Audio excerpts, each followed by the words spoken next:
Now I've started the recording. Welcome, Ivan, to the third of our sessions in DDD. Really happy to see you again. Today you're going to talk about solid architecture, right? Yes.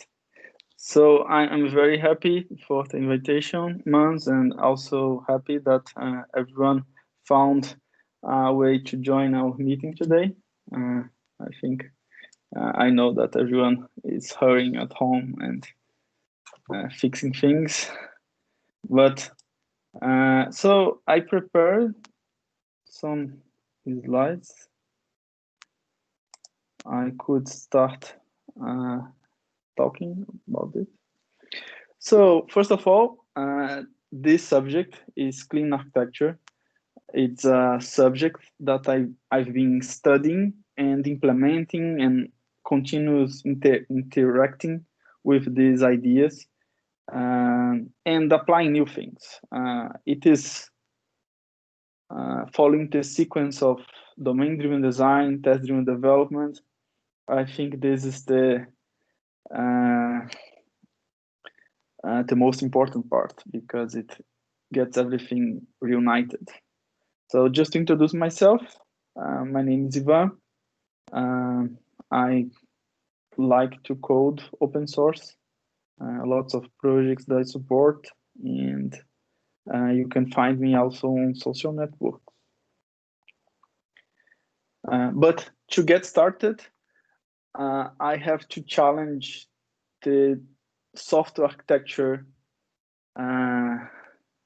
standards that exist in our industry, because most applications nowadays we refer to their architecture by the technology and the layers that it has and the frameworks that it uses and the database that it consumes.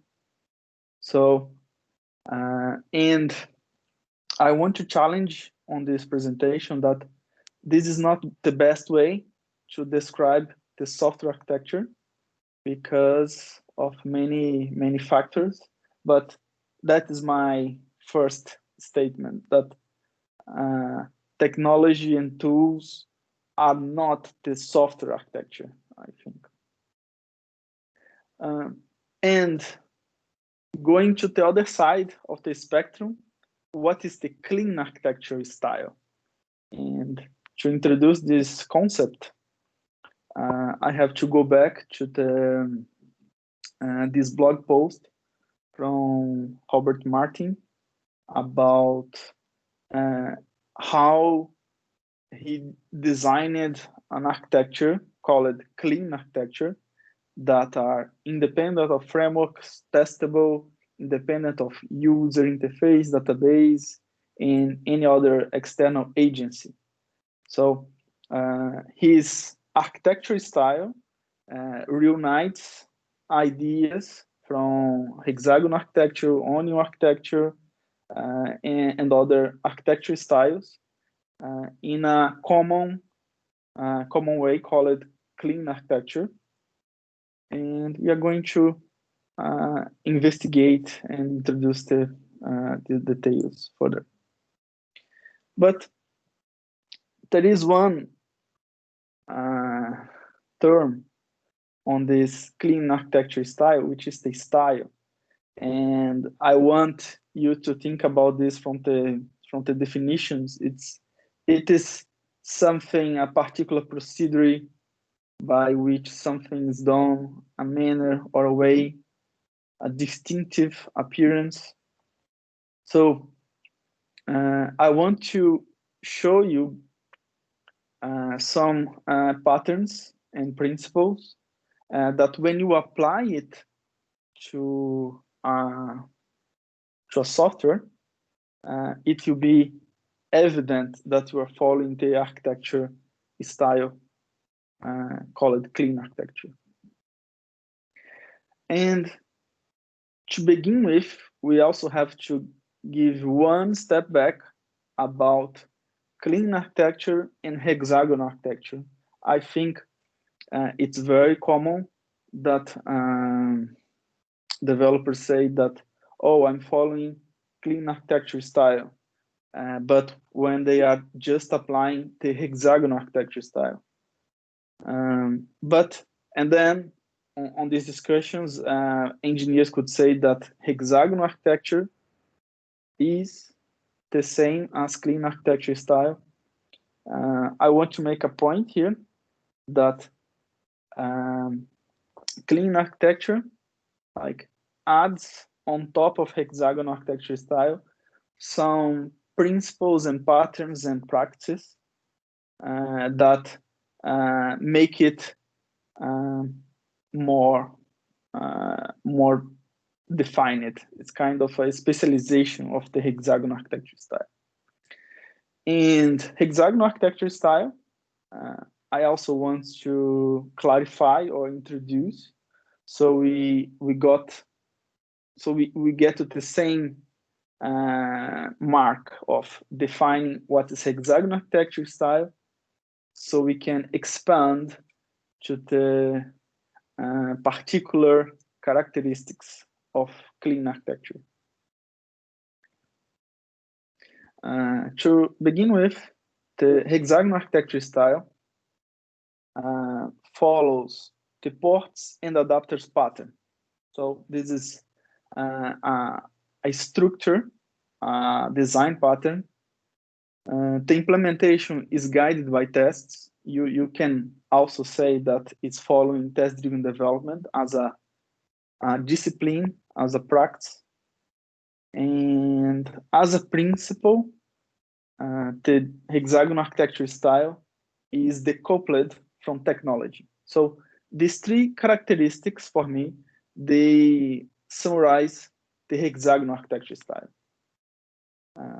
And just to clarify, ports and adapters is when your business logic, your core application is decoupled of the implementation details and external agencies like databases, cloud services, or the user interface.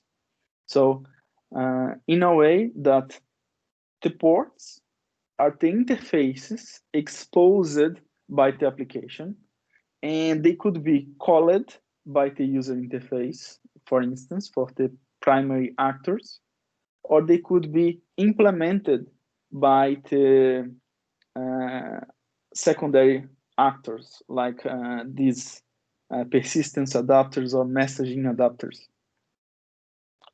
So ports are interfaces. So if we could just introduce ports and adapters, it's nothing more than interfaces. And adapters are the components that implement and a specialized implementation of those interfaces. As I said, and to simplify here, I have a iDeposit use case which expose these execute methods. And on the other side, I have the iAccount repository. It is very common to see something like this mainly on .NET applications. So the user interface, your controllers are calling this use case, and in your infrastructure layer, you implement a component that provides database capabilities for these repository interfaces. The adapters are the completely implemented feature, including its mocks and fakes. So for instance, if I say that I have an adapter for the cloud, for a cloud service, like let's say I have exchange service that provides me the exchange rate for the day, and the implementation that goes to the external exchange service belongs to the adapter. But also, in addition to that, the fake implementation that gives me the illusion of this exchange service is also part of this adapter. So that is the first particular characteristic that I also try to clarify on my talks, because usually we found adapters that only implement the concrete external implementation. So adapters are not a simple interface. They could be an adapter for your repository, which requires lots of classes for the persistence of your objects, many repositories, and all of them are the implementation of the adapter for a port that is for ports that are exposed by your application. So here I have this repository adapter, which is part of the data access adapter.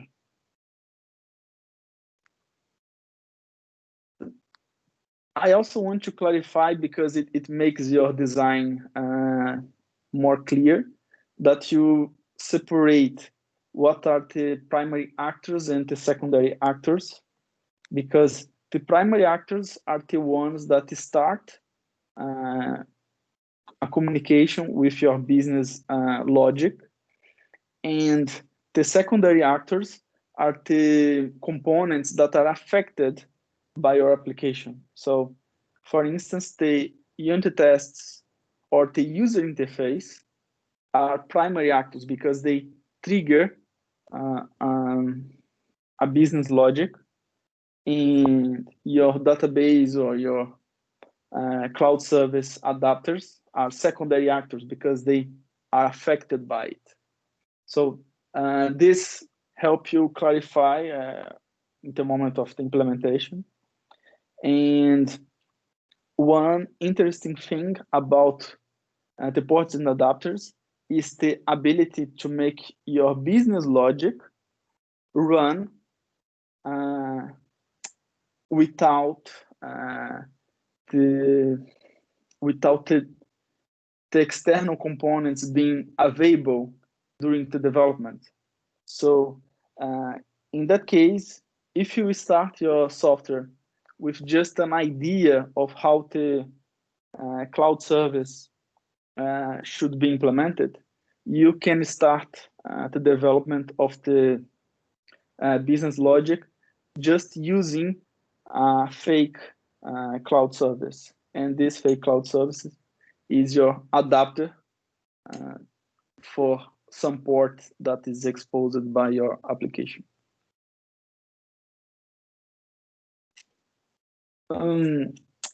As a practice of the hexagonal architecture is in a way to test your software.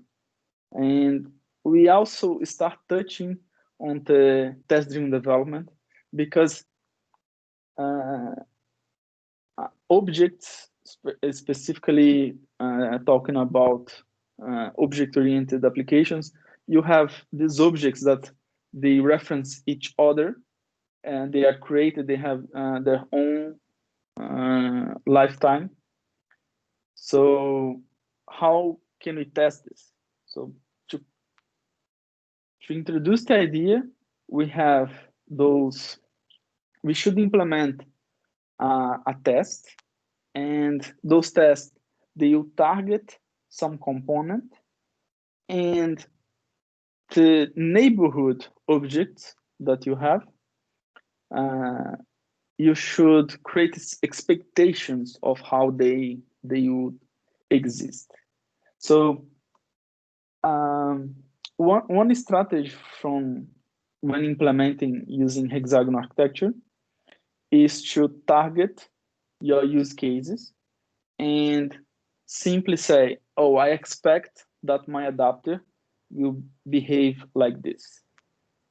And that is one way of thinking. So the first test if you are talking about implementing your use case. You start by writing your test, and then you come up with the implementation of the use case. You iterate through this inner cycle, and then you found out that you have expectations of how your database should look like, how your external services should look like. And then it emerges the adapters for the interfaces that you are exposing.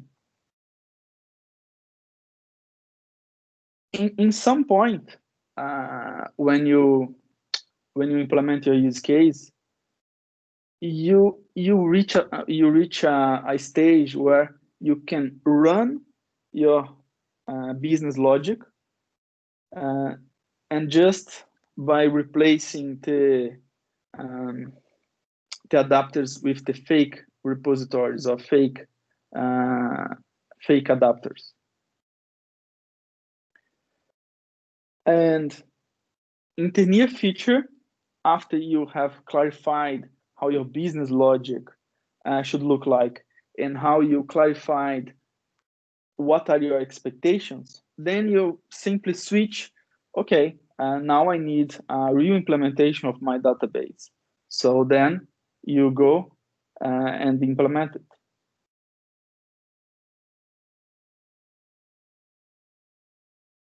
So those adapters, in this case, are dependent of the SQL Server, for instance, here, or any other database.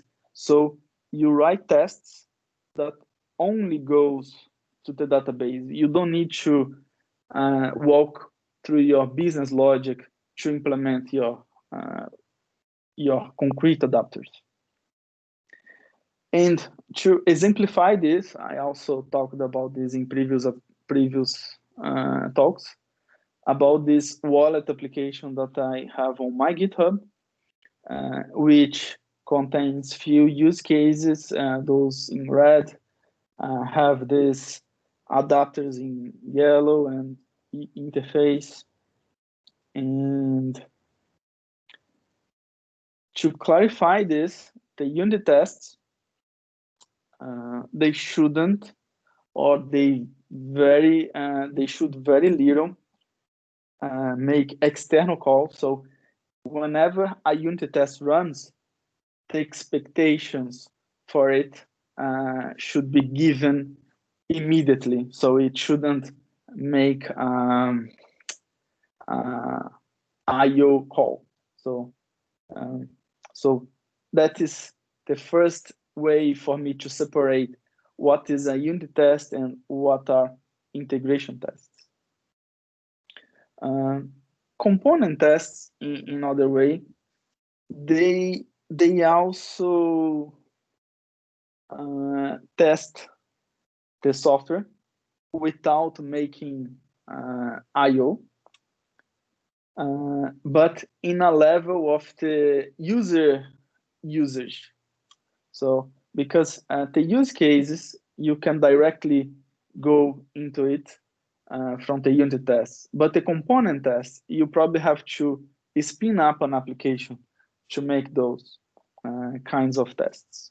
And what you are asserting here is that your application has the ability of loading adapters dynamically by configuration, and that it can start up, and that the happy paths are working properly.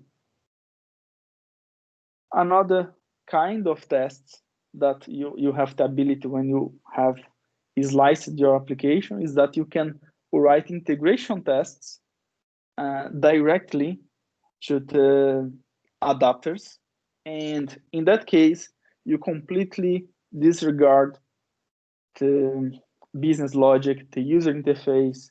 You simply say, I have this contract, you should implement those ports, and I have some edge cases that I need to test to ensure that my database or my external APIs are correctly implemented. So that is mostly the misconception that I found out in some projects, that integration tests do not mean that are the many components working together integrated. It's just that for each dependence, you integrate with the external resource. So you test them independently. So, and at this point here, I just want to clarify that ports and adapters, the test-driven development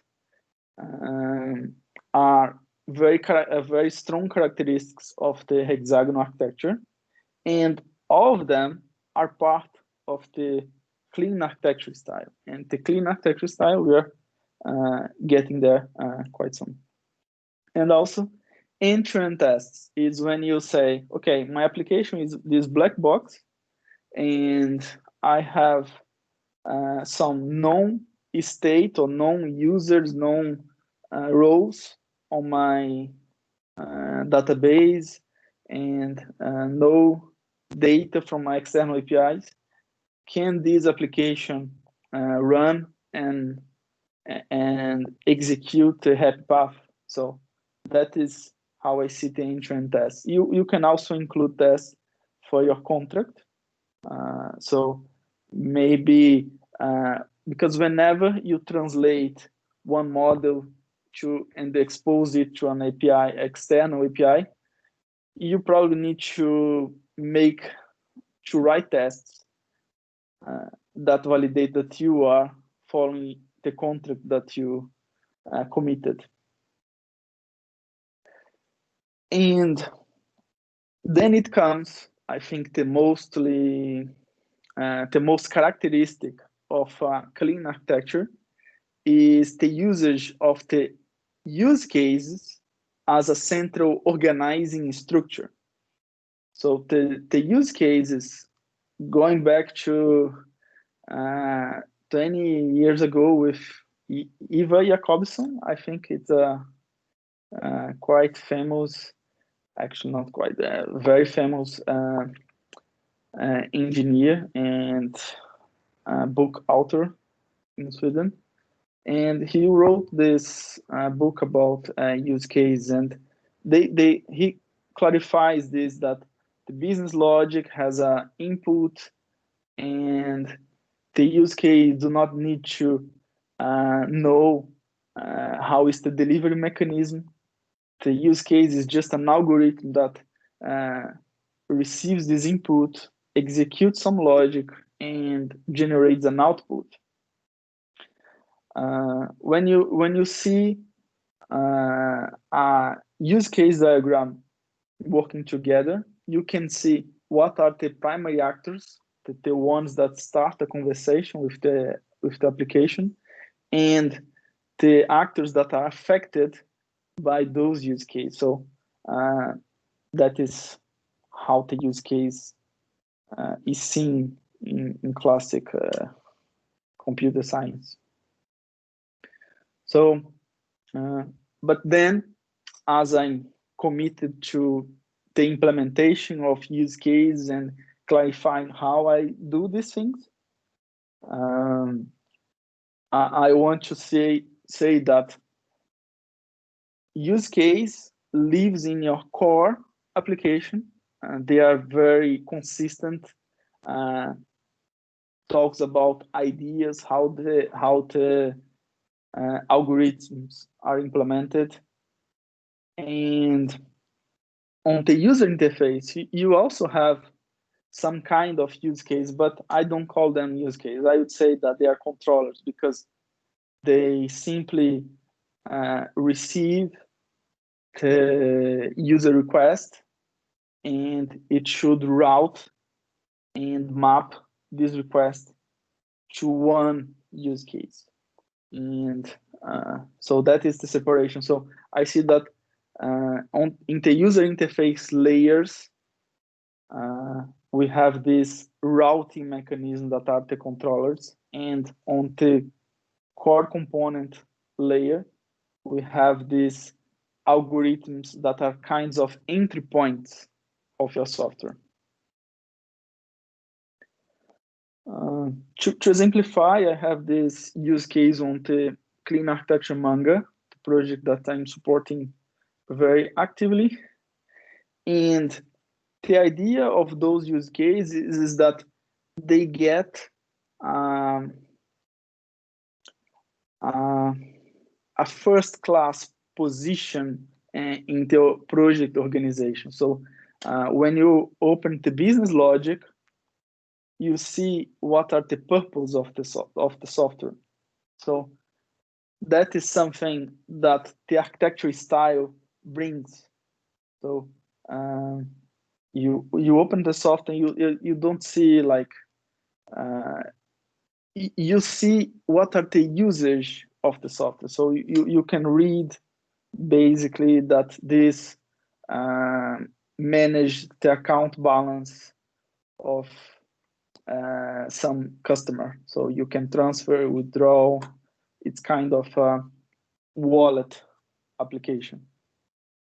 So the implementation of the use cases, they should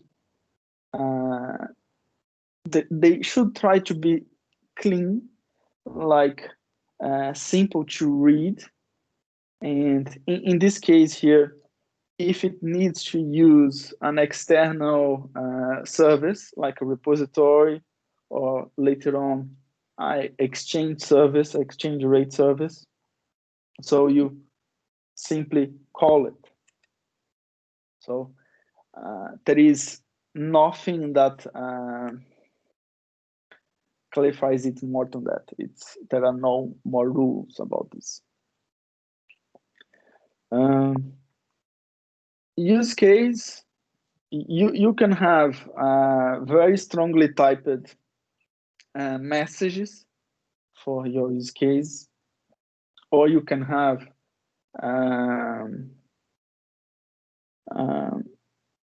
basic objects like strings and floats.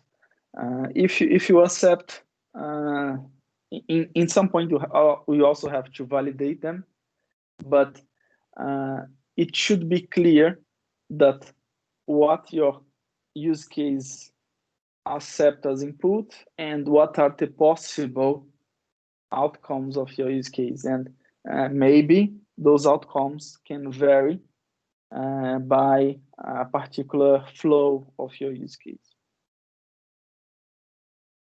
And now, at this point, everything that we talked about is ports and adapters, which gives you the structure of in the coupling pattern, the discipline of test-driven development. So you have different when you establish a strategy of testing, and this test strategy enables you to design your software. So and this is part of hexagonal and clean architecture. But then we can discuss object-oriented design principles. And this picture, it's quite famous from Uncle Bob, these concentric circles. And I would say, okay, if I have a diagram that is concentric circles, it means that I have clean architecture. No, drawing a diagram, it's the easiest part of software architecture, but I can help you understand how I read this diagram. So we can say that there are more behind this diagram, but there are these external circles, like the green ones, and the more inner one, these yellow entities. And there are different properties of the objects in each layer. For instance, object could be more abstract or more concrete. So for instance, an interface, it is highly abstract because it doesn't have implementation, right? So it is a simple idea of an object, how it should behave. On the other hand, if you have a concrete implementation of your persistence, it's very concrete, very specialized. So those kinds of objects, they have different properties, and is expected that you have more components, more concrete components outside of your layers, and more abstract components whenever you go to the inner layers. So this is one property. I think I have some slides about that. Stability is also another property that we're going to discuss. And of course, layers. I know that I said that layers is not software architecture, but it's part of, but it's not that relevant. It is just a way to package classes that change in a similar way, but it's not the architecture. As I said, you can get that that pie and get a slice of it and try to read in some ways like that the more inner circle, the components are more abstract. Abstract is more like similar to interfaces, like an abstract class is very similar to interface. So the components follow that idea. And a sealed class, for instance, and that use some dependence, it is very concrete. So it should belong to classes on the infrastructure layer. And the layers in between, you probably have both kinds of properties. Stability is also very important because you want that your business logic change only by reasons of business logic decisions, not because your adapters changed in somehow.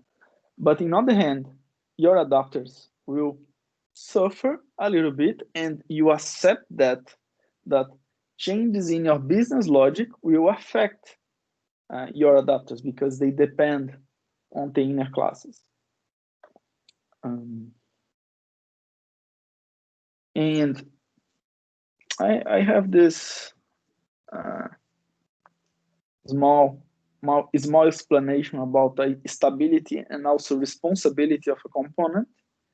That suppose on the blue side here, there are a component that is stable. It is stable because there are no dependencies. It has no dependencies, but is also a very responsible component because you can't simply change the blue component without affecting the dependence on. The red component here, it is unstable because it depends on 3 other components. I would say irresponsible, but I think that the yellow components on this side, they are responsible for the red component. So we expect that the stability, in other words, this explanation increases as long as you place components in the inner layers. So that's the idea. But it's completely fine to have unstable components in the outer layers, and also is expected, and you shouldn't fight that.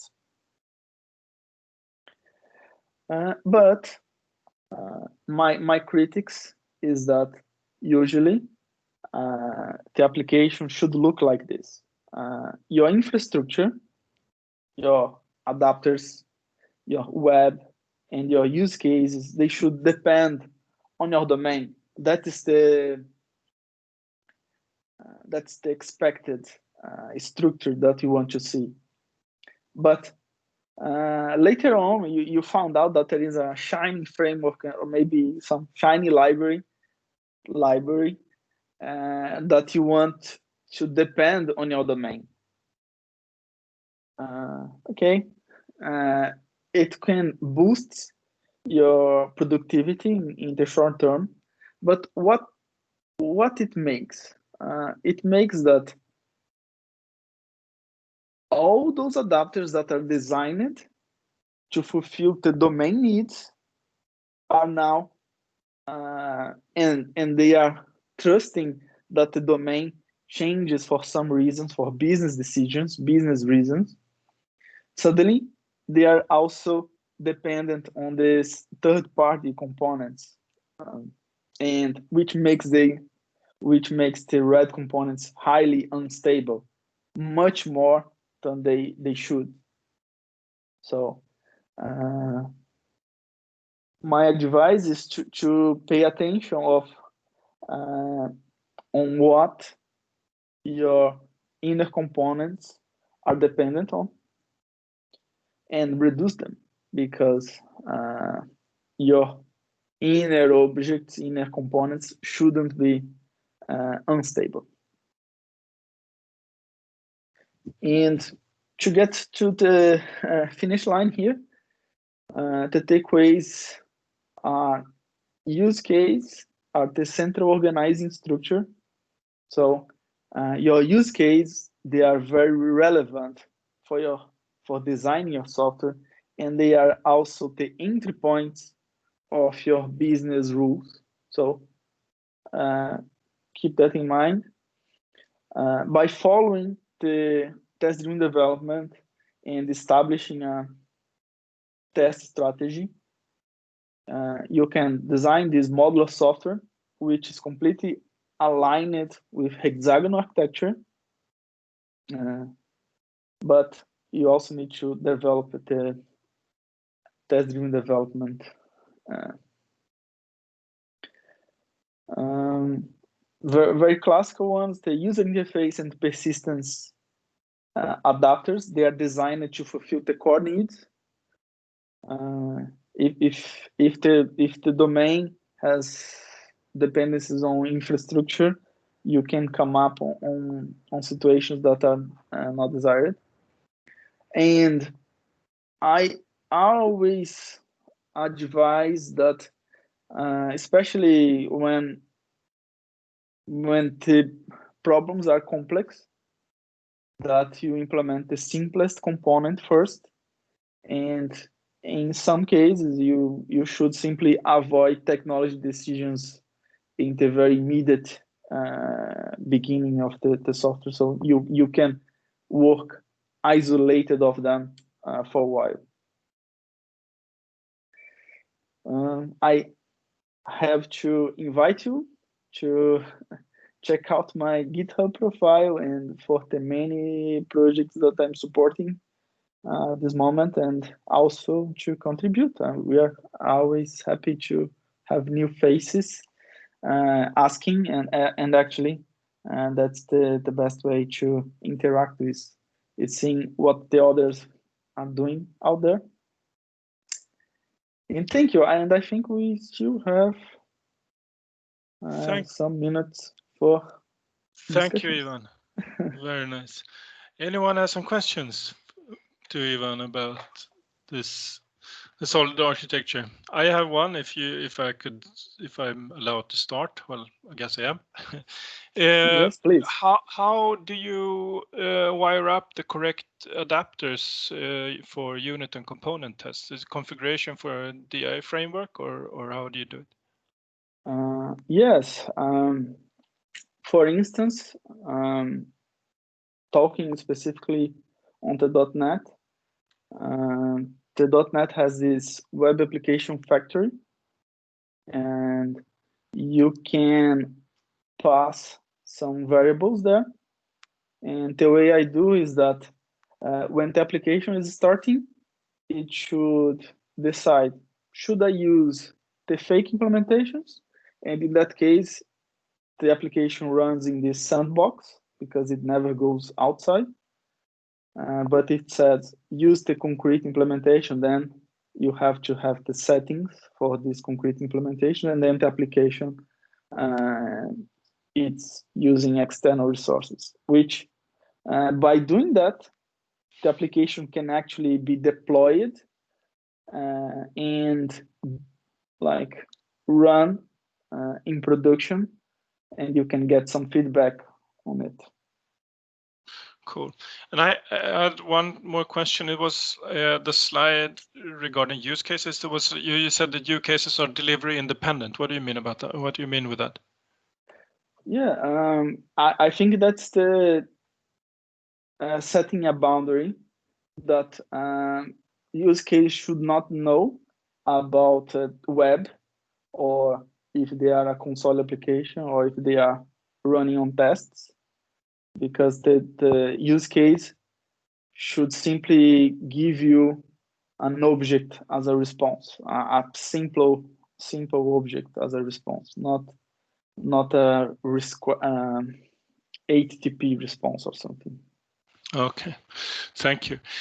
That was my questions. Do we have anyone else? Yes, please. No one? Okay.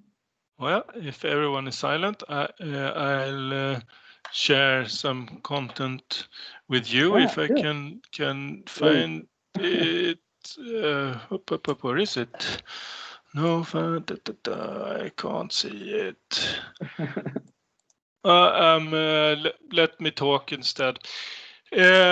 We want to thank you once again, of course, for this fantastic presentation that you had. And I'm not making it easier. I think perhaps I'm making it easier for you this time. We have changed the charity, so you can donate to UNICEF, and I will donate one emergency packet which helps people less fortunate kids during this corona pandemic. And then we will also donate a hygiene packet also for countries where they have more difficulties washing hands, etc. So it's thermometers, soaps, water cleaning tablets, some 15 doses of polio vaccine, etc., making the world a better place. Thanks for that, Ivan. Very Thank nice. you.